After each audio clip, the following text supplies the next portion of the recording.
আসসালামু আলাইকুম গাইস। আমরা কিন্তু বিকেলবেলায় কিছু ভিডিও বানালাম। এই যে আমার ভান্ডারি ভাই, নাম কিন্তু ডাক নাম আমরা ভান্ডারি ভাই বলি, তো ভালো লাগে, আমাদের প্রিয় নাম। কিন্তু আইডিতে সার্চ দিবেন মডেল শাহ আলম, মডেল শাহ আলম দিয়ে খালি ভিডিওগুলো দেখবেন কি পরিমাণ ভিউজ আছে। তো আমরা এর আগেও ভয়েস দিয়েছিলাম যে আমরা বাইক নিয়ে ভিডিও করে বেড়াই।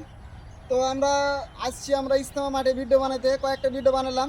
আমরা ভিডিওগুলো যখন রিভিউ করে দেবো তখন দেখতে পাবেন আপনারা কী পরিমাণ ভিউজ পায়। আর ভিডিওগুলো যদি ভালো লাগে লাইক কমেন্ট এবং শেয়ার করে দিবেন। আর ভাই দু একটা কথা থাকলে ভাই বলছে। ভাই এই ভিডিওটা যার কাছে পড়বো ভয়েস ভিডিওটা সবাই শেয়ার করবেন, শুধু আমার কারণে একটু ফলো দিবেন, ঠিক আছে ভাই? ভাই আপনার আইডির নামটা বলেন। আমার ইউটিউব চ্যানেলের নাম ইদান এসকেবিডি, আর ফেসবুক চ্যানেলের নাম হচ্ছে কাদের জিলানি। ভিডিওটা ভালো লাগলে শেয়ার করবেন, লাইক করবেন, কমেন্ট করবেন, বেশি বেশি করে বড় বড় হেডলাইনে কমেন্টটা লিখবেন, বড় বড়। ধন্যবাদ ভাই। আল্লাহ হাফেজ।